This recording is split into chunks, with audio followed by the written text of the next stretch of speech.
4 months. That's all it took for a global fairy tale to fracture.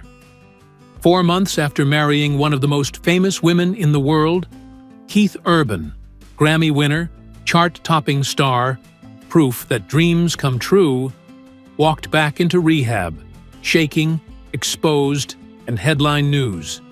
The world saw a relapse, a scandal, a celebrity who couldn't handle success. But that wasn't the real story. The real story was decades in the making, rooted in poverty, pressure, and a relentless fear of never being enough. Because long before the cameras flashed and the tabloids circled, something was already eating him alive. And to understand how a man can have everything and still lose himself, we have to go back to where it all began. From dust to destiny, Caboolture, Queensland. Not the kind of town that produces legends. You're the kind of town where ambition goes quiet and ordinary life settles in like dust on a windowsill. Dirt roads, modest homes, and the nearest city, Brisbane, feeling like it existed in a different universe.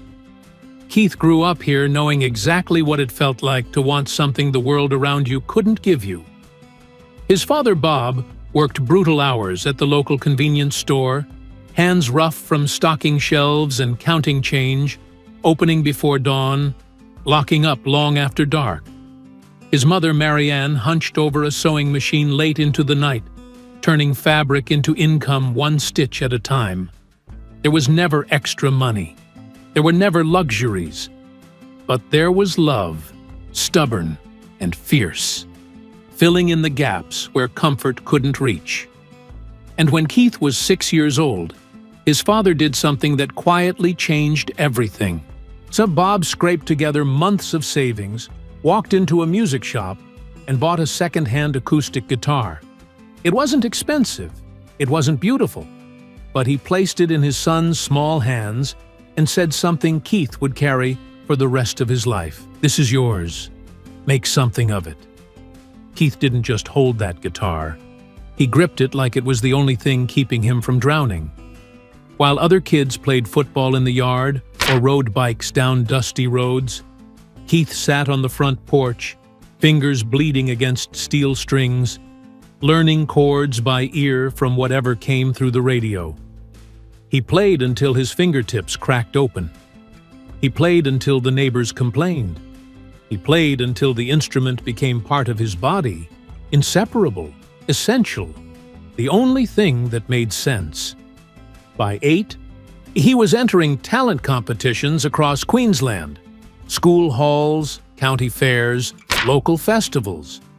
Anywhere a stage existed, Keith found his way onto it.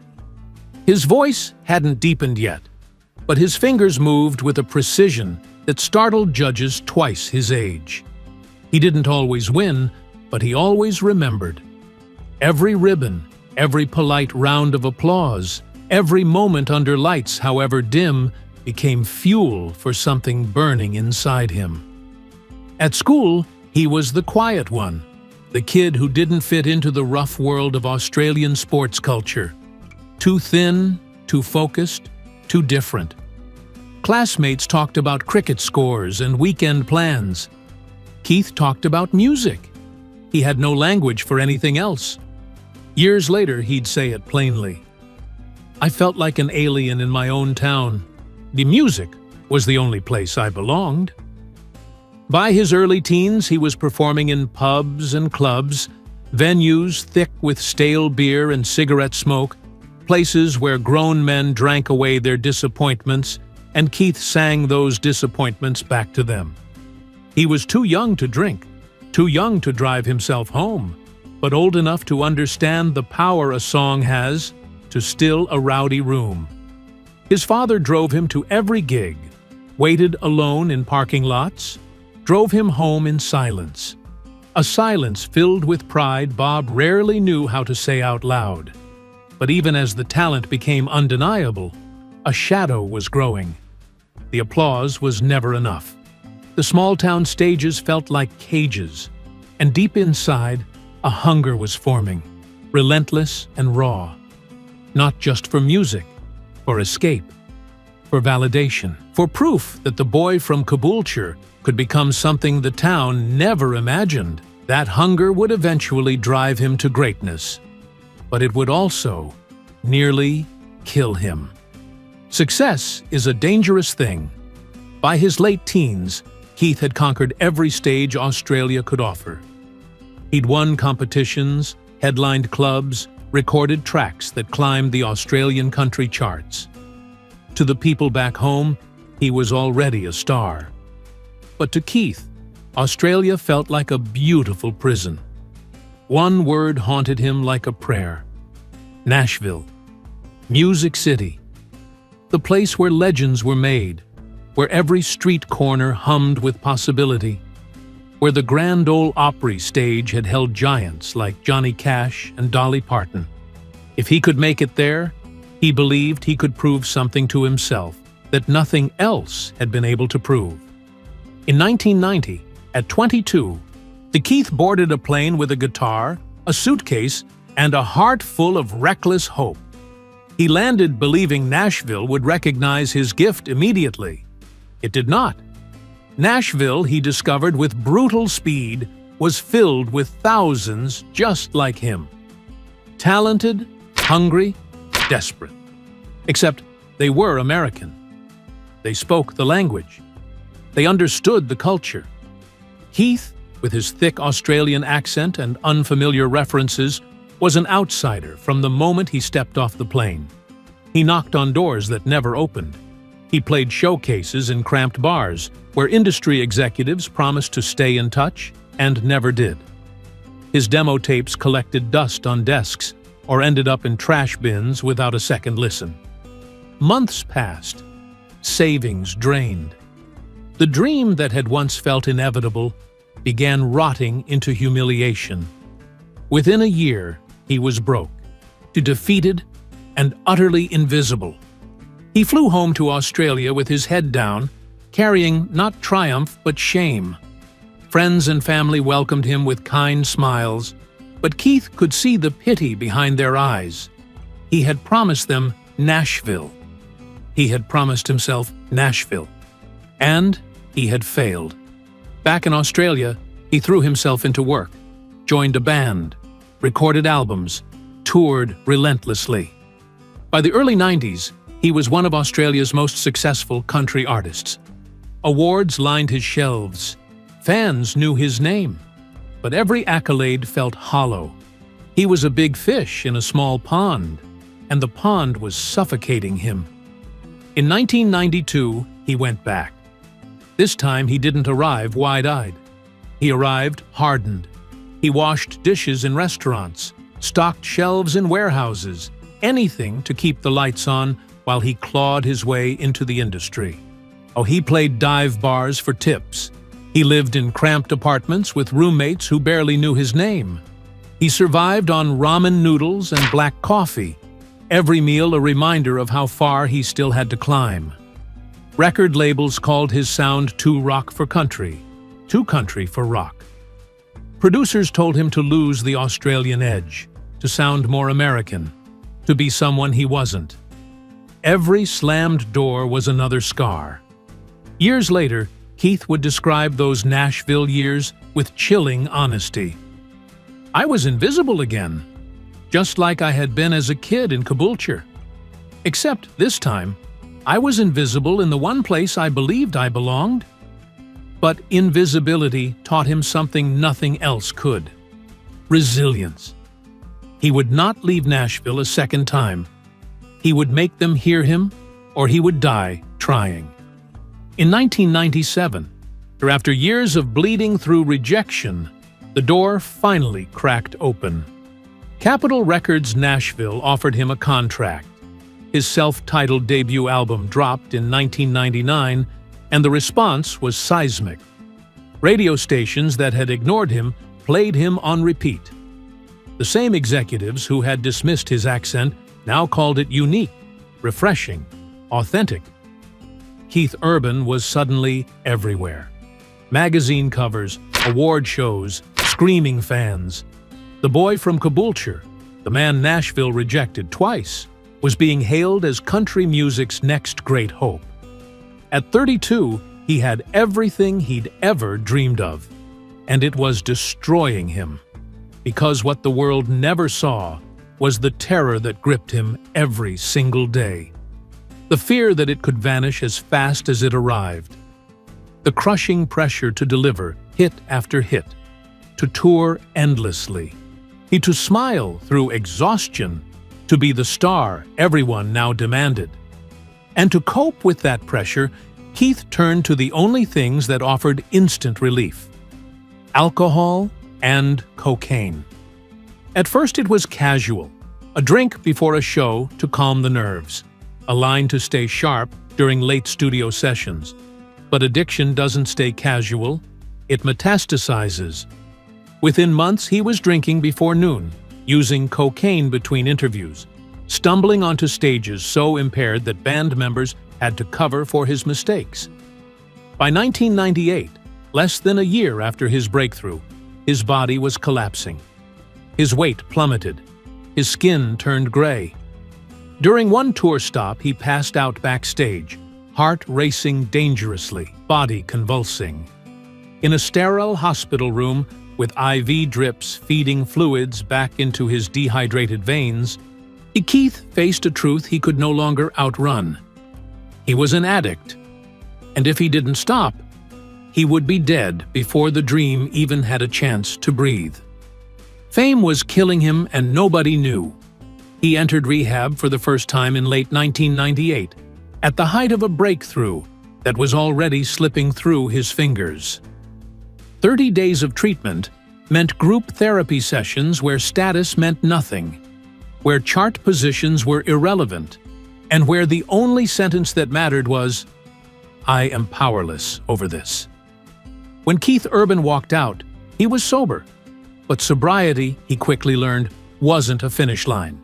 It was maintenance, daily, relentless, unforgiving. In 2002, he released Golden Road, the album that would redefine his career. Somebody Like You shot to #1 on the Billboard Hot Country Songs chart and stayed there for 6 weeks. The record eventually went triple platinum. Suddenly, the once rejected Australian was country music's golden boy. Awards followed: CMA Male Vocalist of the Year, ACM Honors, and in 2005, his first Grammy for You'll Think of Me. From the outside, it looked like total victory, but success intensified the very pressure that had once driven him to substances.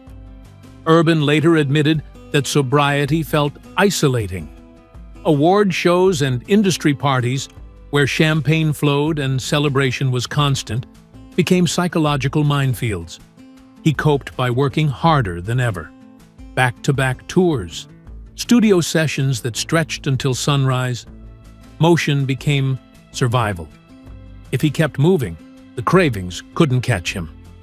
Then, in January 2005, at a G-Day LA event honoring Australians in entertainment, he met Nicole Kidman. She was already an Academy Award-winning actress, globally recognized. Their connection was immediate, and by June 25, 2006, they were married in Sydney. What should have been a private milestone became global spectacle. Headlines questioned whether the marriage would last. Commentators framed him as Nicole Kidman's husband, reducing a 4-time Grammy winner to a supporting character in his own life. Urban later acknowledged how deeply that scrutiny affected him. Years of insecurity resurfaced. The fear of not being enough, professionally, personally, tightened its grip. And in October 2006, just 4 months into the marriage, he relapsed. The return to alcohol and cocaine was swift and devastating. What began as an attempt to calm anxiety spiraled quickly. On October 20, 2006, Urban checked himself into the Betty Ford Center in Rancho Mirage, California. This time, it was global news. Tabloids predicted divorce. Critics mocked the failed fairy tale. But Nicole Kidman publicly stood by him, issuing a statement of unwavering support. Privately, she visited, wrote letters, and refused to walk away. Urban would later say that her strength during that period was life-saving. He spent nearly 3 months in intensive treatment. Not just detox, but deep therapy confronting the roots of his addiction: perfectionism, fear of failure, and the crushing belief that he was never enough. When he emerged in early 2007, he wasn't cured. Addiction has no cure. But he was sober, humbled, and clearer than ever about the stakes. In the years that followed, Urban rebuilt carefully. He continued releasing hit records, just became a longtime judge on American Idol, and remained open about recovery. He has often credited his wife and recovery program for helping him stay grounded. Keith Urban's story isn't about a perfect comeback. It's about vigilance, about choosing sobriety when fame offers easier escapes, about understanding that success doesn't silence insecurity, it amplifies it, and about learning, painfully, that the greatest achievement isn't a platinum album. It's staying alive long enough to make another one. The father, the grief, and the promise. What followed wasn't a triumphant comeback montage. It was the slow, unglamorous work of rebuilding a life. In 2008, Nicole gave birth to their first daughter, Sunday Rose, and something fundamental shifted inside Keith. The man who had spent his entire life chasing validation from strangers suddenly understood that the only approval that mattered fit in the crook of his arm and weighed 7 pounds. "Everything changed the moment she was born," he said. "I realized I wasn't living just for me anymore." He restructured everything. Tours shortened, studio sessions scheduled around bedtime routines. The guitar that once screamed through arenas now strummed lullabies. In 2010, their second daughter, Faith Margaret, arrived, and the joy was immense, but so was the pressure. 2 children under 3. 2 colossal careers. Tabloids smelled blood and ran headlines about a marriage in crisis. Behind closed doors, Keith and Nicole were struggling, not with betrayal, but with something quieter and more dangerous: the slow erosion of connection under impossible demands. We were becoming roommates," Keith admitted. 2 people raising kids together but losing each other in the process. In 2013, they chose therapy, not as a last resort, but as an act of commitment. They dismantled every defense, every avoidance, every way they had learned to dodge the harder conversations. It was brutal, but it saved them. In 2016, on their 10th anniversary, they renewed their vows privately, just their daughters and a handful of friends. Keith performed a song he had written for the occasion, tears streaming down his face while Sunday and Faith watched. 2 broken people refusing to break apart. Then came the call every son dreads. In early 2015, Bob Urban was diagnosed with cancer. The prognosis was months, maybe less. Keith was mid-tour, performing to sold-out arenas, living the exact dream his father had sacrificed everything to make possible. And suddenly, every stage felt hollow. He began flying to Australia between shows. Brutal 20-hour flights that left him shattered, but desperate. He would sit beside his father's bed, holding those same calloused hands that had once placed a guitar in his, and play old country songs they had listened to together decades ago. Bob would close his eyes and smile. During one visit, Keith whispered, "I'm sorry I wasn't here more." Bob shook his head. "You're exactly where you're supposed to be. You made something of it, just like I asked." On December 5th, 2015, Bob passed away quietly, Keith holding his hand. The grief swallowed him whole. He canceled dates. He disappeared from public view.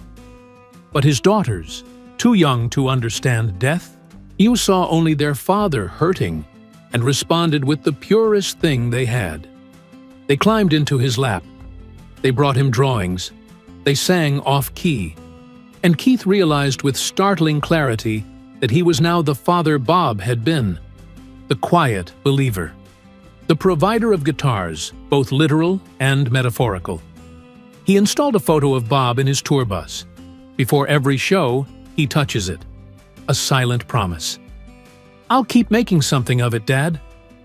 18 years sober and still fighting. Today, Keith Urban is 57 years old, silver threading through his hair. Lines etched deep around eyes that have seen both the highest stages and the lowest valleys. His touring has slowed. He's selective now, choosing shows that let him return home to Nashville within days instead of months. He coaches on The Voice Australia, mentoring young artists who remind him of the terrified kid who once stepped onto stages with bleeding fingers and impossible dreams. His sobriety stands at 18 years. 18 years of daily vigilance, of meetings attended, of temptations resisted, of choosing clarity over oblivion. His body carries the receipts. Chronic back pain from decades of performing. Hearing damage that requires aids during quiet conversations. Reading glasses that never leave his side. The body that once seemed invincible has become a map of consequences. But when you ask Keith Urban about his greatest achievement, he doesn't mention the 4 Grammys. He doesn't mention the 20 million albums sold or the Grand Ole Opry induction. He points to Sunday and faith. He points to the marriage that survived. And he points to the 18 years counted one day at a time. "I'm not a legend," he says. "I'm just a man who got more chances than he probably deserved. And I'm trying to make them count." This was never a fairy tale. It was a reckoning. A man handed a second-hand guitar and a fragile belief, who chased greatness across continents, only to discover that success can be just as dangerous as failure. He lost himself, found himself, lost himself again. And somewhere between the spotlight and the silence, he made a choice to stay. Because the real victory wasn't the Grammys, it wasn't the sold-out arenas, it was waking up the next morning and choosing to fight one more day. But here's what lingers. If the brightest stages can't quiet the darkest thoughts, what does survival actually require? And when the applause fades, who are you left alone with? The story didn't end at rehab. It didn't end with redemption. In many ways, it was only the beginning.